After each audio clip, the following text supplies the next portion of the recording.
Quick market update. This is one of the first months we start to see a bit of a reversal of the trend we've had over the last 3 years or so for Calgary. So overall, the benchmark price is down year over year, and the average days on market are up, months of inventory are up, and as a market overall, we're in a balanced market right now, so we're out of the buyer's market, but it depends on the property type and the location. So detached properties, this is the first month, as far as I recall, over the last 3 years where we have year over year dropping, within 1%, so it's essentially flat, but still it's a change in the market, and we're still in a seller's market for the most part on the detached side, with some exceptions in the Northeast, but for the most part still still a seller's market. Semi-detached still up a little bit, but again, I would consider that to be flat at this point for the most part. But it is very dependent where in the city. And apartment and townhomes are definitely moving into balanced market, even in some specific cases getting close to buyer's market. So first, some quick update on CMHC MLI Select. Some of you in the room might have heard there's been some changes to the program. So the standard and the MLI Select, they increased the loan to value on construction mortgages during construction from 75 to 85, but that was 85 already after construction, so that's a small change. On the MLI Select side, the rental achievement holdback that used to be required is still required, and essentially if you don't meet your 1.1 DCR after you finish construction and your rents are too low to cover that, they may adjust your loan back to 1.1 based on the rents that you're actually achieving. They don't apply this to everyone. It depends on the risk profile when you apply, so it's kind of a case-by-case basis. If you have a lot of assets, if you have a high net worth, they may not apply this, but something to discuss with your mortgage broker. But what has changed significantly is the insurance premiums, and I'll cover that in the next slides. They have increased significantly, and this reflects the risk that CMHC is taking right now because they're very involved in the new construction space and resale. But so this is a quick chart. You don't need to check at all to look at all the specific numbers. I'll kind of cover a quick example after. But just to show that there's been a significant increase, they are giving you a discount depending how many points you get as part of the MLI Select program, which used to be the case before. They just kind of structured different a little bit the way that they do that. And then next slide, that kind of shows an example. At the bottom here is the old insurance rate on a 50-year 100-point with EGI not met mortgage, which used to be 2.8%. Now, if you have that same scenario, you would end up at 5.35 and for this example of a $10 million loan. So it's a significant increase. It's almost as expensive as the standard rental housing program. It's still a little bit cheaper, but not by much. So CMHC released the mid-year rental market update.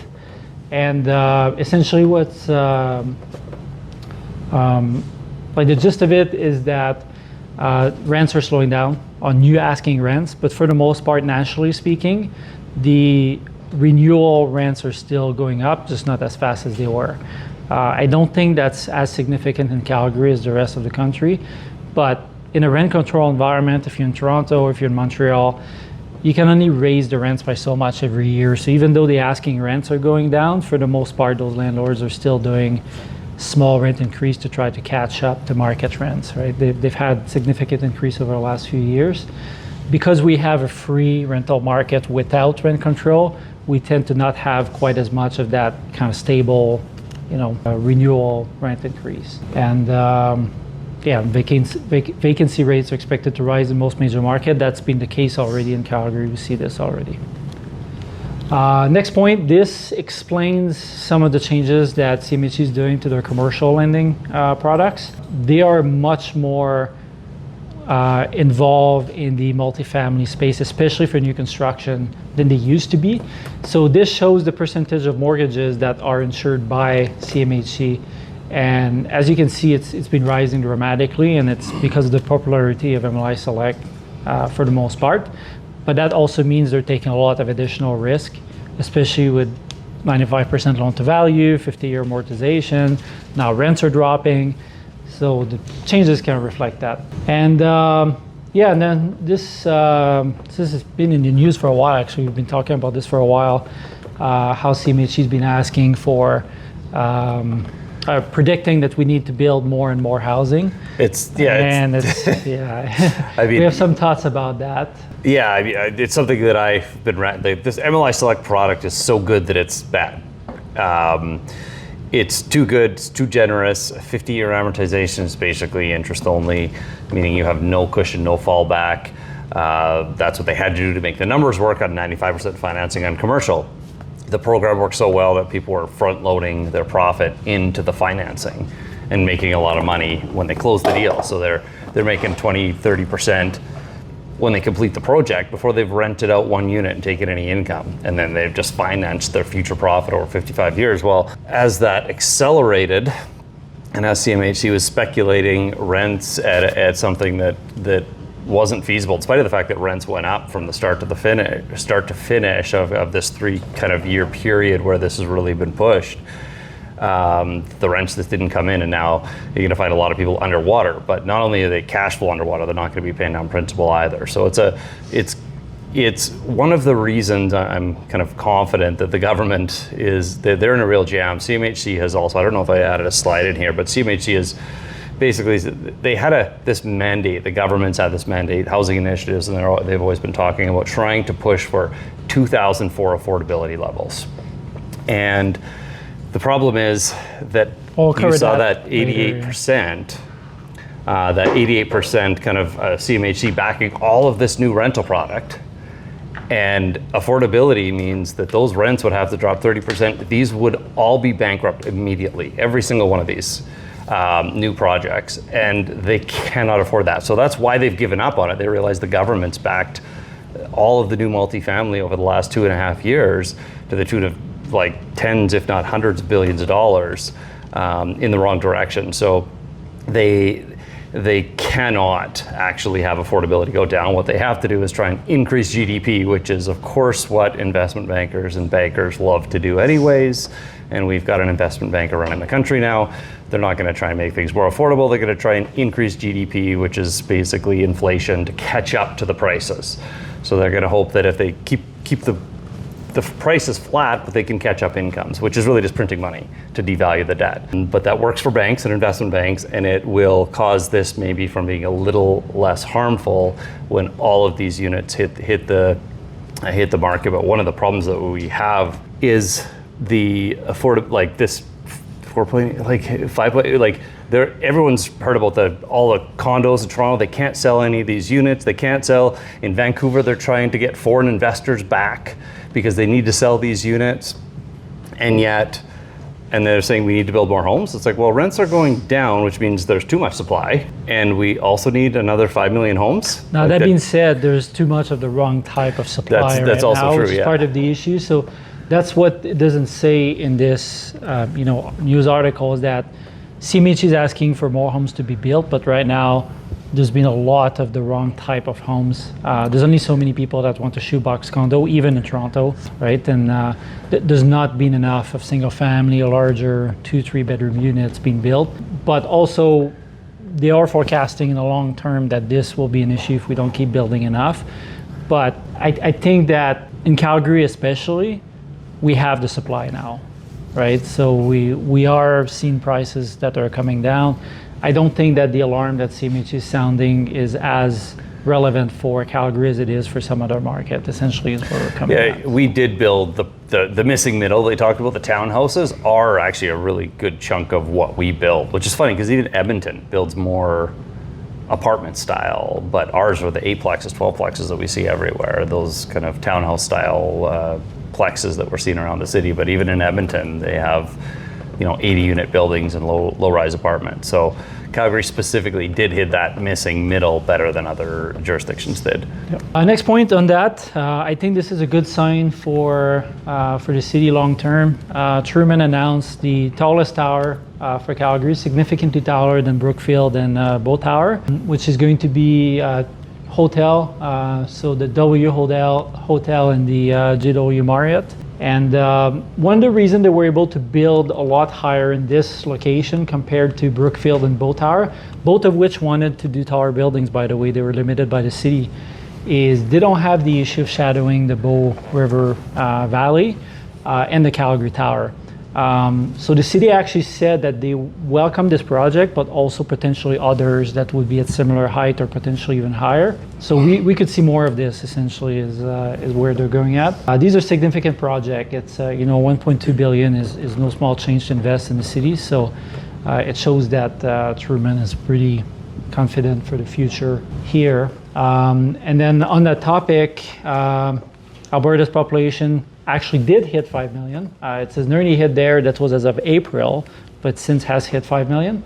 In Q1 of 2025, we had the highest population, or second highest population growth in percentage in the country.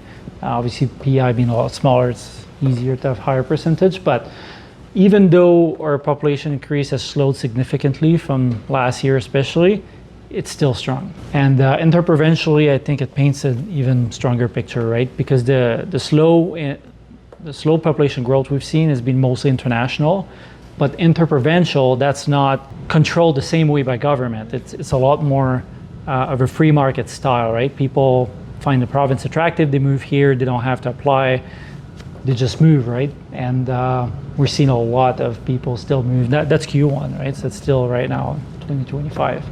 And we can see very easily on that chart too where they're moving from, right? BC and Ontario. And obviously some of these people may be moving internationally, but I actually double checked the stats, and the people moving to Alberta are mostly moving from Ontario and BC, in fact. So, and yeah, same thing on population. Like as you see, this doesn't go right now in 2025. This bar does go down significantly, but we can see that like last 2 years even was just crazy growth for the city, right?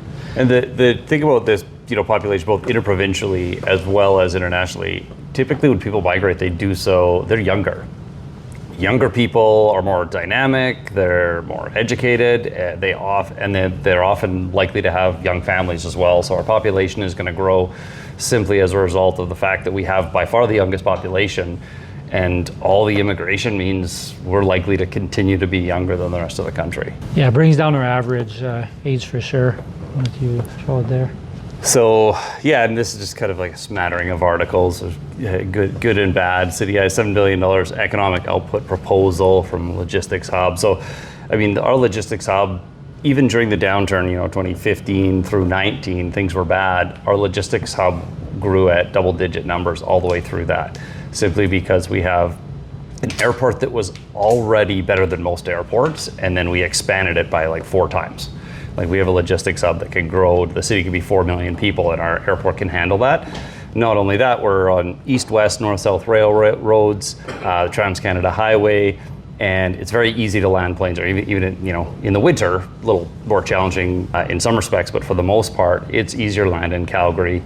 Our airport, we have much better weather than Toronto has, and we don't have, we just don't have the limitations. It was built smartly out, far enough outside of the city, but easily accessible, and it's surrounded by like land, just bare land. Whereas most airports, like whether it be Pearson, Montreal, sometimes they build islands in the middle of the ocean to put an airport on because they have no capacity. In Vancouver, they're trying to stack warehousing, which is hard because you put heavy stuff in warehousing, and they have to stack it. And this shows to you why we see they have a land that's got manufacturing facility now out of the city. WestJet announced big facility for plane maintenance. Like which owns WestJet? Yeah. Oh, okay. So we're seeing more and more of that, which is interesting because Calgary historically doesn't really have aerospace industry, right? That's or manufacturing. Or manufacturing, yeah. So somehow we're positioned well in spite of all that. So yeah. So that, like $7 billion, people I think like it's hard to grasp $7 billion, but like this is. Like in Ontario, if they get a $200 million something, they're happy. It's front page news, right? $7 billion, we get like the scale of our projects in Alberta because of oil and gas historically kind of Like if it's $1 billion, we're like, that's not much. But most other provinces would be really happy to get a $200 million investment announcement, and we get $7 billion, and it's, I don't know, has anyone even heard of this yet? Like this is a few days ago, so actually this is months ago.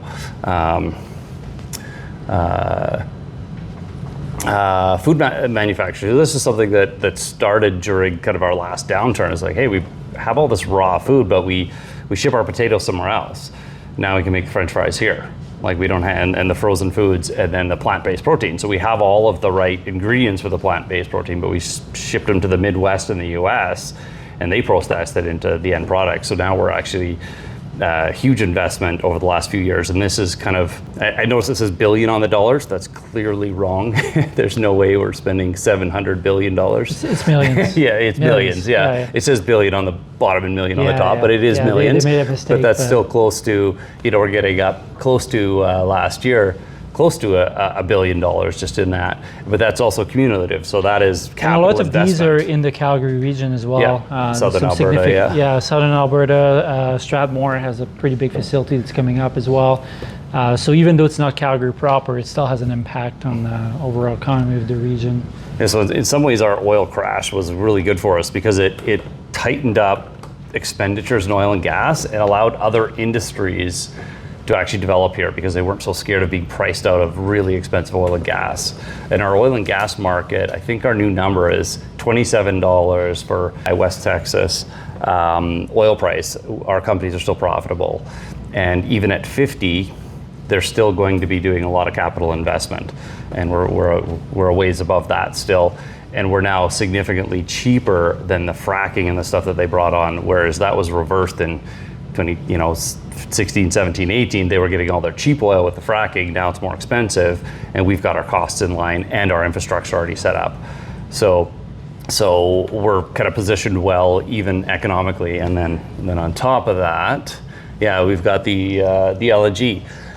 That's a pretty big deal. Because this project's been in the works for a while, right? But now, first shipment's been out. Which is a big deal. It's connection to Asia that Alberta hasn't had in the past. Now, even prior to this, I saw shipments to, especially propane to Japan have been going up a lot. So there's a lot more connections outside of the US that are happening in the energy industry.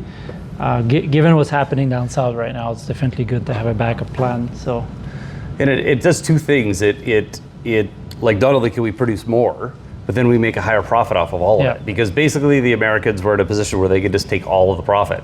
It's like, hey, we'll give you enough so that you keep building it so that we get to profit off of it. And that's what they've been doing for years. So the spread on oil and gas with Trans Mountain, it wasn't just that we can produce another 7 or 10% of oil and gas because now we can sell it. It's that on all of the oil that we sell, we get a significantly higher profit margin than we used to because it sells at a higher price. That discount has shrunk. Same thing's happening with natural gas. And I think it's for every dollar, for every dollar increase in what is measured in there? So every dollar increase in the British thermal units, I think it's called, is about $4 billion in extra revenue. So not only were we likely to get another couple of dollars out of that, even by the end of this year, that's what we already produced, but we're also going to be selling more of it, like producing and selling more of it as well. So we're going to triple our output and then, triple probably our profit on it as well. So it's a significant increase, not only tax revenues, but to the actual companies and employees and people that they can pay here. This one is just an interesting article. I think it was yesterday or maybe it was even this morning. Is that the investment's kind of coming back into Calgary where it's not elsewhere. And I think Calgary's unique. I think that the instability that we have provides stability. I know that doesn't really kind of sounds counterintuitive, but the fact that we never have a 15-year run-up like they did in Toronto in real estate prices or Vancouver in real estate prices, arguably it was longer, but at least 15 solid years of increasing real estate prices. And we can never have that because we always have some oil down, something that actually, if there's a speculative run, it stops, it gets crushed. It kind of cleans out the speculation more often, so that when we do have a correction, it's typically not as strong as in a market that's been going up for 15, 20 years in a row. Like the Toronto market, everything just continued to get more expensive as a result of governments getting more money out of it. And then people were able to, because the governments were taxing more on every home, the prices went up. But because the prices went up, people were making money on their investment, so they bought more, but then they could get taxed more. And it was this cycle of borrowing on individuals eventually that the government got to actually take, and it actually ran our economy for years. I always said during the downturn, it's like we've shut off. We used to have an energy economy in Canada. Now we have the ability to borrow against residential real estate in Toronto and Vancouver economy, which doesn't make sense because you have to pay that money back and it doesn't actually produce anything new. It's just this, you just kind of borrowing money and then cycling it through the economy. Well, now we have to unravel that, which is one of the reasons I'm confident that we're just gonna have inflation, which is bad for society, but it's good for real estate investors. And that's where this is. Yeah, it leads me right to this. Inflation is coming. It is Canada's rising debt. Trump, they thought Doge, like it looked like maybe he was going to try and rein in spending. He didn't rein in spending. He just switched it. He's just now pushing through largely things that probably will benefit their economy, whether the right or wrong thing to do. He's put investments into everything, and he just wants to bring manufacturing home, and he has to spend a lot of money to do it.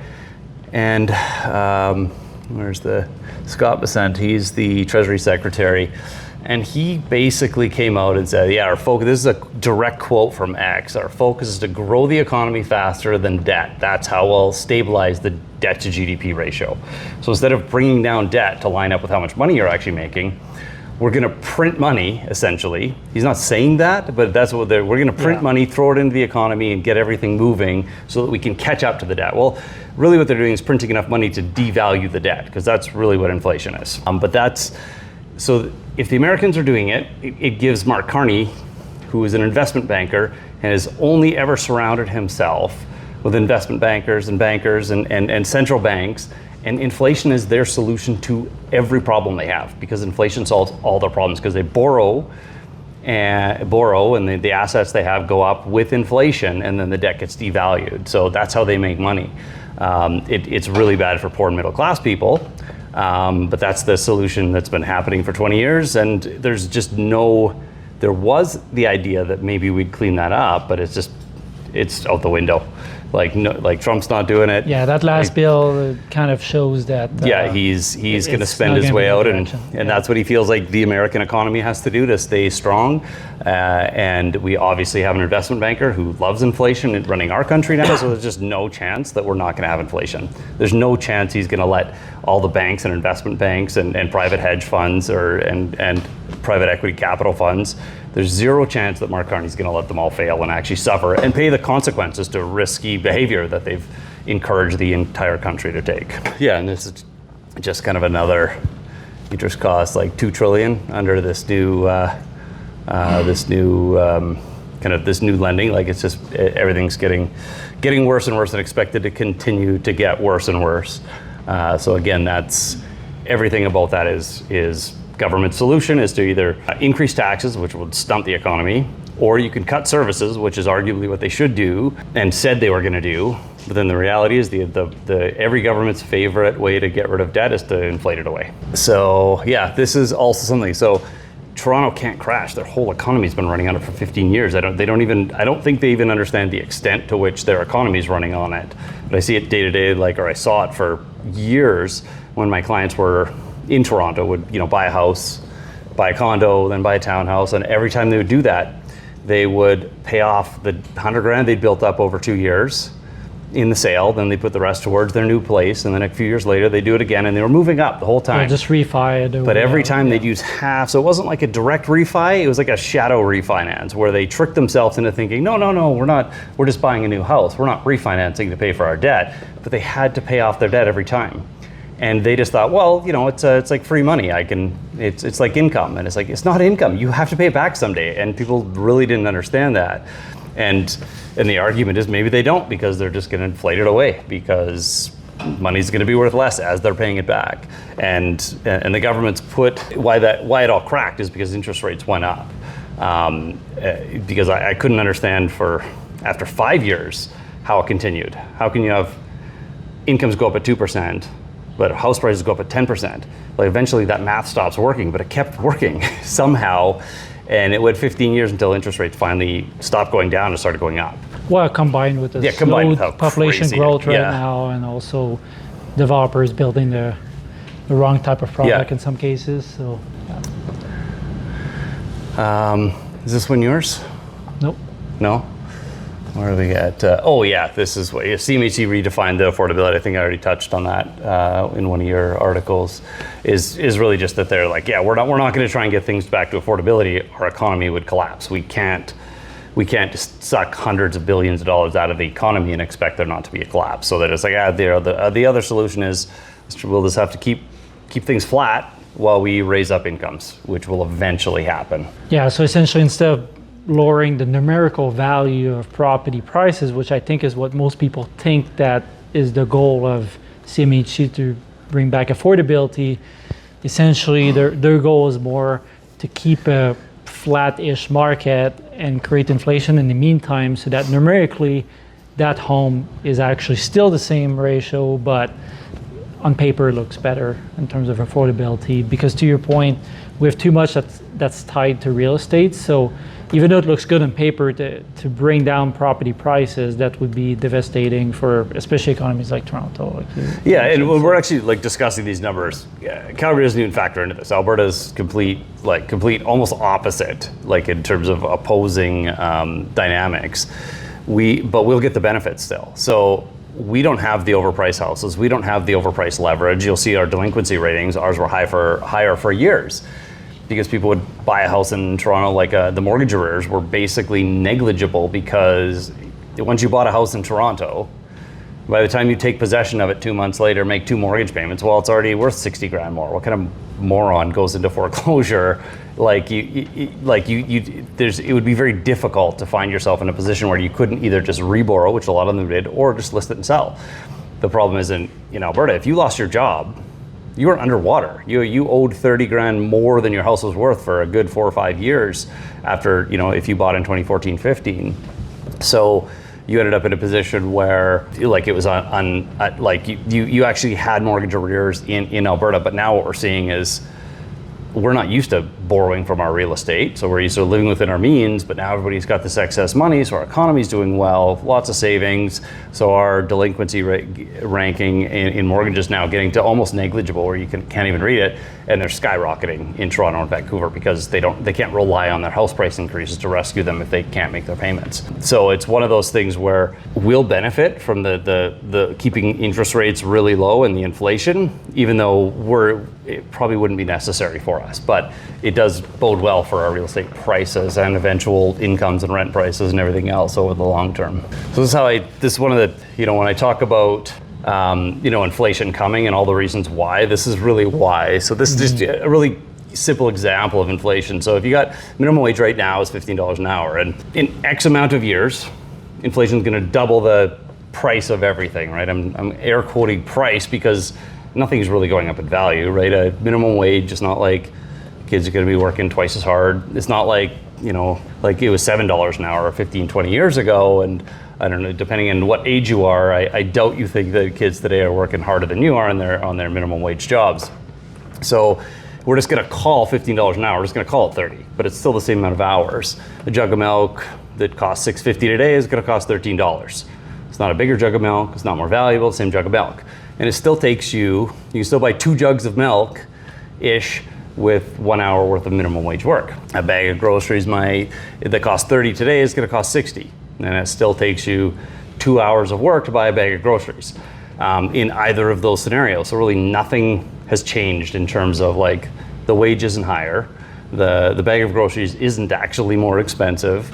Median household incomes just shy of 100, so it'll be 200. So now it's 100. This is combined income median. It's going to be 200. So that sounds like, hey, 200 grand, that's great, but it really isn't, because the bag of groceries is now $60, the jug of milk is now 13, and the median home price that's 600 today is going to be 1.2 million. So in reality, nothing is happening. The only difference is money is worth half as much. So your hours don't actually earn you more jugs of milk. More jugs of milk can't buy you, the same amount of jugs of milk buy you the same house, will buy you the same house they would buy today. Because at one Yeah, point, it's just a numerical value. yeah, it's just that $1.2 million house didn't grow. It's not bigger. It's the same house. Obviously, it's simplified, right? These things don't grow all at the same rate all the time, right? They have ups and downs, but it's just a Yeah, simplification. but largely we know, when my parents bought a house in the 70s, their first house was, I think, $16,000. They told me, it's like, you can't. It's not, even if you bought all the materials, you can't. It's just not. Minimum wage is not going to be 75 cents an hour, and you cannot build a house for $16,000 even if you did all the work yourself. Like, it's just, there are certain things that go up at a certain level, but it's important. It is definitely important to realize this doesn't happen linearly. Like, this isn't a slow, a steady. It jumps over, but largely. But the key to this, if you go to the next one, is that once you add a mortgage on this, everything changes, right? And that's kind of the power of inflation for real estate investor, is that if you have leverage, and smart leverage, right, on your investments like real estate, in most cases you are exceeding the rate of inflation in your return, right? And this is how it manifests itself is this basically. So you got your 120 equity, but now it's 720, but it's not any valuable. But so what's really the difference is that the value of the mortgage. Even if you don't same. pay that mortgage, it stays the same, right? So now that's why there's interest rates on the mortgage. The interest rate is essentially a way for the bank or the lender to get money as there is inflation happening, right? But that's the key to this, is that your equity keeps going up as that property price goes up, even if it's just a numerical value, but your debt does not go up at that same time. So essentially what happens is the value of the mortgage gets cut in half.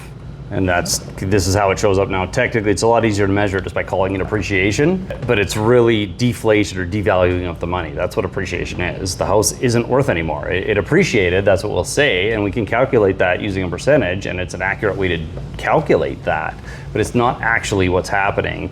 And the only reason this is important is when you combine it with the fact that you're also making cash flow, and also after, let's say it's 15 years that this happens in, I'd argue it should be 2025, but I think that we're going to get accelerated inflation. If that's a 15-year period, you're also going to be paying half that mortgage off, so it's actually going to be $250 maybe, and then of course rents will have doubled during the same time period, so you'll be collecting higher rents too. So your cash flow might go from breaking even now to having a pretty decent actual return on direct investment too. So this is, I guess, why even in economic uncertain times, we know the government's going to use inflation to bail themselves out and their own debt problems. And if you're a hedge fund manager, you can make lots of money on that. If you're an investment bank, you can make a ton of money on that. That's why we've seen the biggest transfer of wealth in a generation or a few generations has been over the last 5 years when this inflation happened. The transfer of wealth from the poor middle class to the mega rich. Because that's the problem with strong inflation, is if you don't own assets, especially if you don't have assets with some amount of leverage, you're just being left behind, right? Because yes, your income might be going up, numerically speaking, but then everything else is going up, so you're not getting ahead, right? But the people that are getting ahead are the people that have assets. Yeah, and the only way people that aren't born relatively rich can get involved in that is real estate. So, and again, we have to be careful because you still have to watch your cash flow, because again, everything doesn't go up identically in terms of rents and incomes and everything else. So you really do have to be careful about that. But this is why I still like real estate during these timelines. So obviously, be careful about your cash flow. It's important, but this is kind of the hidden secret of real estate that I think most successful real estate investors don't actually even understand. They calculate it as appreciation and it works for them, but they don't actually understand why. And again, it's more important to understand this. It's more of an intellectual conversation, except right now when we know the government has to print their way out of the problems that they have. And if our government has to do it, but no other governments are doing that, it's too risky for them to get carried away with it, because then our dollar goes down in value. But if everyone's doing it, our dollar doesn't go down in value. It goes down in value for us, but it doesn't go down in value in relation to other countries, which would be the typical case. If we started printing money, then the value of us trying to buy goods off other countries would just skyrocket and wouldn't be acceptable. But if they're all doing it, then we're dealing with the same thing. So I think that's about it. Any questions? Yeah, if you guys have questions about anything, we're really kind of, this isn't even a format we typically do. We just thought it's kind of a Take it stampede event. easy We on weren't sure stampede, how many people were going to show up. So really just talking about the market. What are you guys finding out there? Do you want to hear a question? Yeah, I do, yeah. Went back to the affordability, it's right here. Okay. So what's the new number? It was like 35%? Oh, yeah, it was based on a number of like 35% or something like that. Yeah, but that's quite a long time ago. That's 2004, it says right in there, yeah. Right. And now it's 60%. That was 60%. Yeah, but in key markets, right? So that's not 60% across the country. That's 60% in key markets, which would be like Toronto, Vancouver actually is higher than 60% right now. But What that means is I can carry debt up to 60%. Of your Real estate pre-tax income. So what it doesn't mean you could carry that. What it means no, is it means that you're spending on average for the Yeah. average home in that market. People are spending 60% of their Of their pre-tax annual income. Yes, Yeah. that doesn't mean everyone's spending that. So the qualifying ratios work on the average household income, Yep. the carrying cost on the average price house, Right. and the average the mortgage on the average price house, I guess 25%. They might use 20 now, 25-year AM, 25% down, and plus the taxes, heat, everything else. And they say that you should be spending 35% of your pre-tax income on that. That was the More or rule. less, yeah. And now what they're saying, if you take all those averages right now, it's 60. Now, does that mean people are spending 60? Yeah, in some cases they actually are or were, and it's unsustainable because that's pre-tax income. If you're taxed 40%, or 30% of your income, then you have 10% left over to buy gas, buy food, in some cases pay for utilities because only part of that's included. So it's, Now that being said, the average home in those markets especially is usually not purchased by the average income, right? Yeah. That's what's happening. and people are moving up from a house they already had equity in, or in a lot of cases, which isn't a fair society, is where if your parents have a house or are wealthy, they can help you put $300,000, $400,000 down, so you can buy a townhouse in Vancouver at $1 million. But at the average price, it would still be considered an 80% or $800,000 mortgage from the average standpoint of with the way they calculate it. So it just means that it's a more unequal society, basically. And it's market dependent. Like Calgary is just under 40, from what I recall, checking last time, and Edmonton's like in the 30s. So we're still fairly affordable. Yeah, we in could- Alberta from our- that standpoint. Our prices could Sorry, repeat that. Oh, yeah, where my mind goes with this is then as an investor, does that not open the opportunity for me to buy more? I mean, technically, Investment properties. Well, yes and no, because Like on the personal, like a quad or... this is not qualifying again, right? This is a CMHC report, not the CMHC Oh, that's not benchmark. actually how they underwrite. No, that's not Correct, how they yeah. underwrite. Oh, yeah, okay, Yeah. Qualification is totally different. Yeah. I get it. No, that's the average of what people are spending on a home. So yeah, it doesn't help you as an investor. In fact, in some cases, it can be an indicator of an overheated market, right? Because if you've got 60, 70% spending on average, and you have another market that's at 30, the one at 60, 70% may be more likely to have a downturn. It's not always the case because there's other factors at play, right? But it's one of the indicators. Yeah. Any other questions? Yeah. So I guess one of the campaign promises was the whole waiving of that GST rebate up to a bill or something like that. Have you kind of noticed that actually doing anything to affect the market, affordability or anything, or is it really just more of a PR sort of thing? We haven't noticed all that much, and actually we did cover that in one of the previous meetup, I think 3 or 4 meetups ago. Someone asked the same question, but preemptively, if we thought it would have a big impact, and we didn't think it would have a huge impact. it's definitely it's for optics, Yeah. and I mean the GST, it's only on new homes, but it could impact the market. But then the builders can just charge a little bit more, or have to give less of a discount, and it helps people qualify for more, which is funny. All of the things the government has done over the last 7 or 8 years, since affordability has become a real kind of center issue, is they come out and find new ways to make prices more expensive.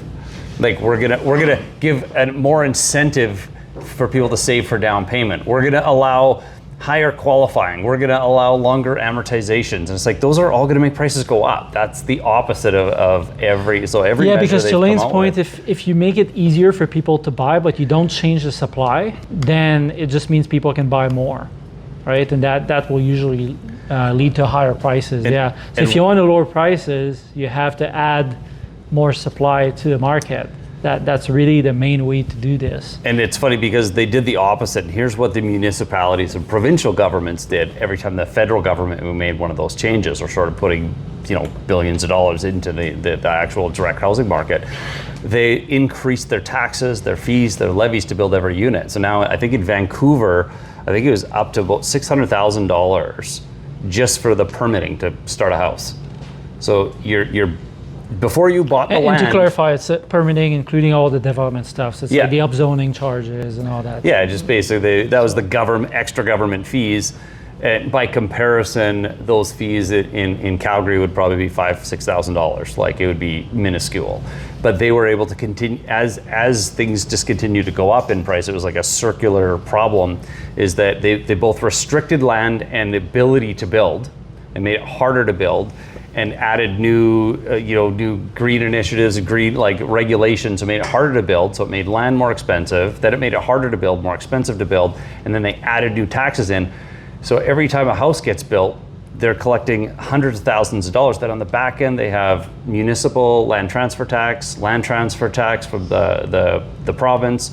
I saw an $8,000 community art levy on a $440,000 condo.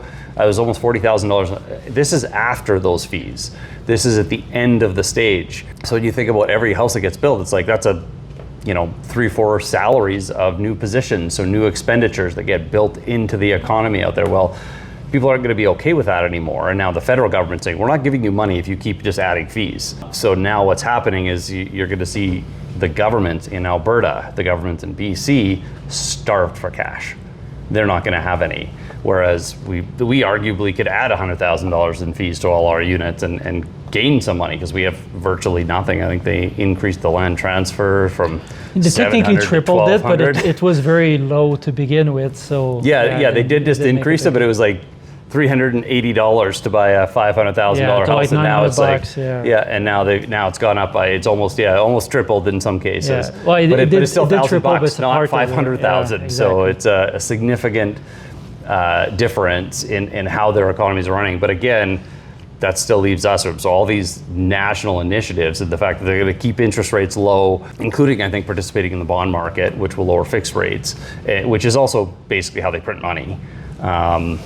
It's all good for us. And conversely to this, the MLI Select is a really good example of what has actually added supply and would lead to lower prices if people continue using it, right? Because MLI Select as a developer or for investors has been a really good program to add more units into a market, right? And we definitely see this in Alberta, but also in other places in the country. That supply is going to help rents to come down and prices to come down, right? So, yeah.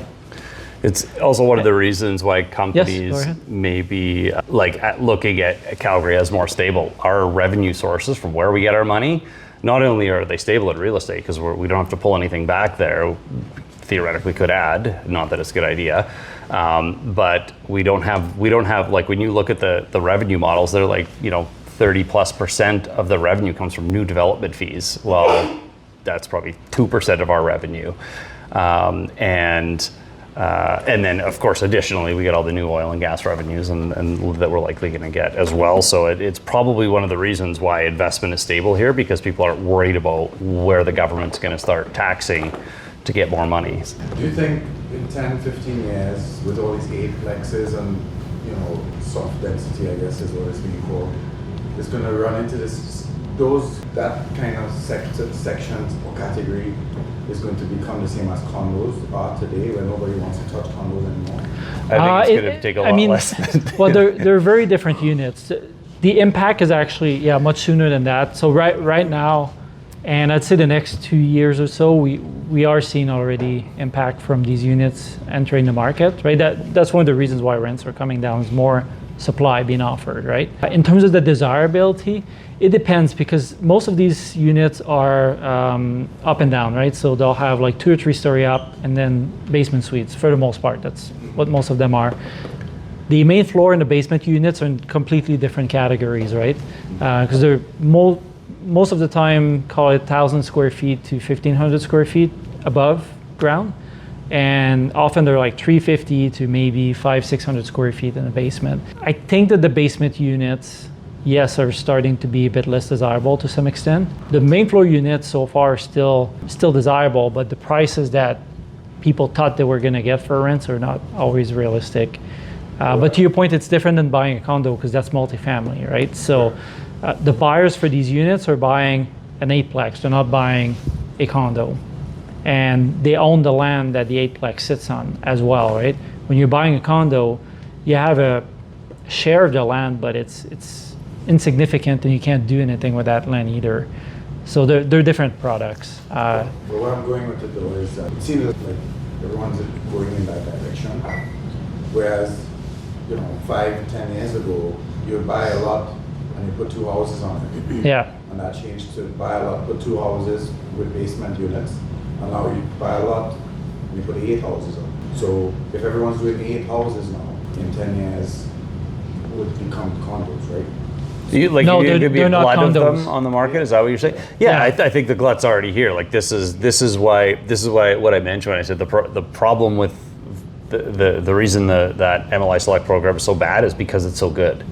It made it so easy. People were able to profit up front. So way too many people built them, even though the end numbers don't work. So people have overbuilt them. They work because of the landing, right? And that's what we should mention is that most of those buildings, if you use conventional commercial financing, numbers don't work, right?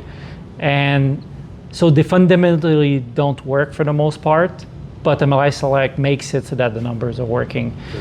Yeah, but it's still very different than a condo, right? Because a condo is a homeowner product, can be an investor product as well. There's a whole pre-construction issue.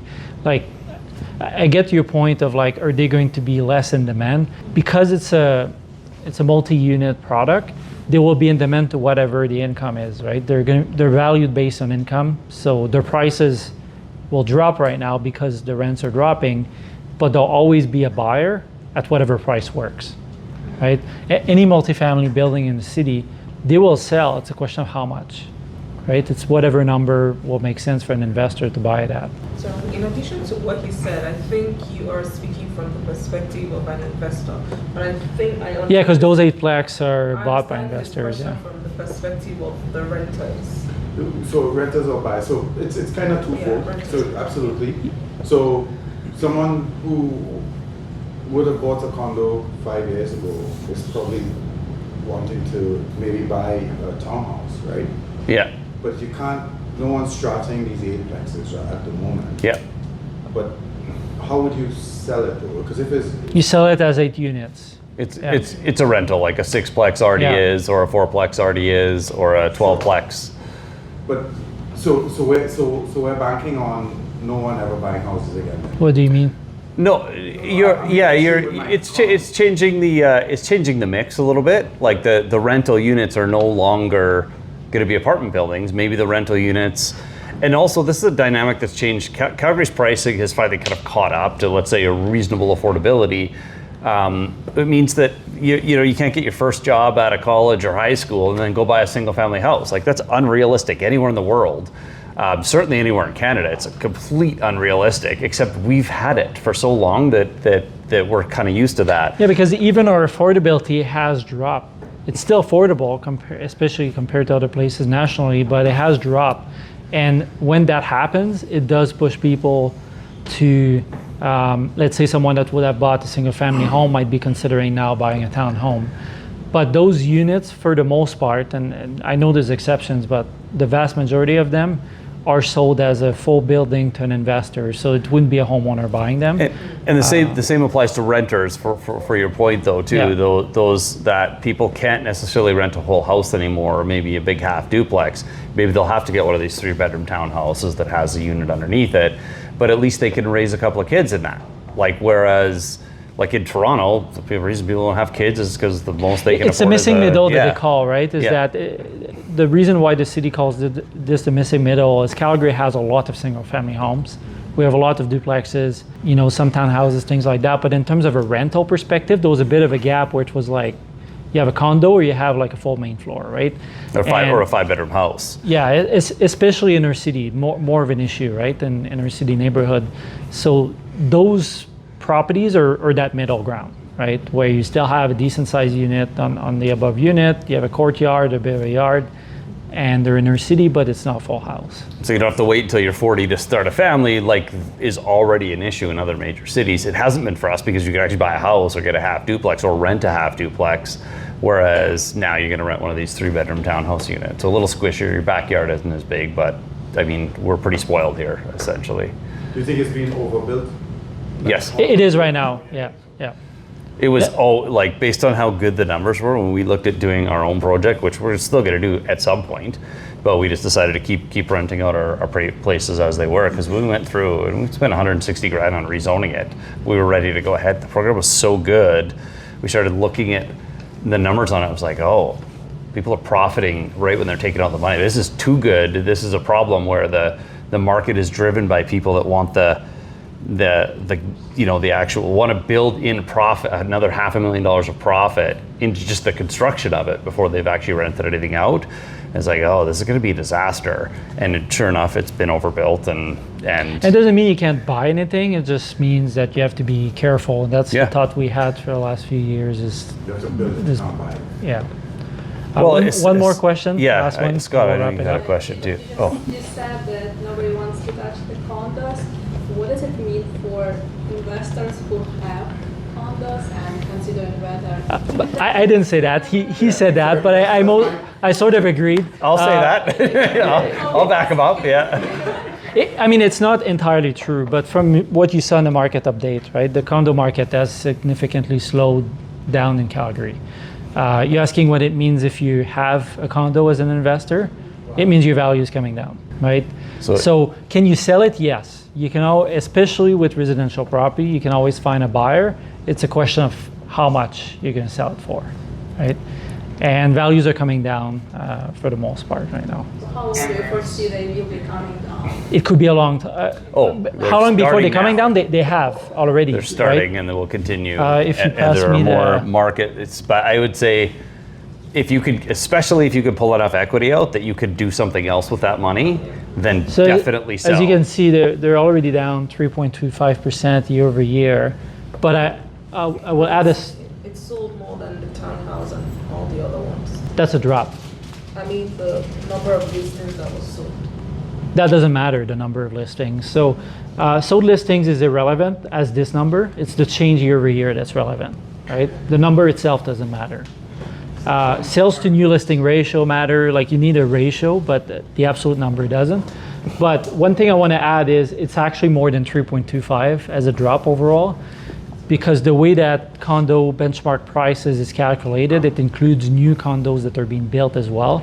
So if you have a specific given unit that's, let's say, 5 years old or whatever it is, it likely would have had more of a 3.25% drop year over year, right? So the drop has already happened, but we also see the trend that it's going to continue as well. Yeah. Bench houses, is this the benchmark is dropping? That's the benchmark price, yeah. Detached. Yeah, that's what She I said was detached, gonna and the other slide. Would you have numbers for detached houses similar to these? Yeah, detached is essentially flat year over year right now.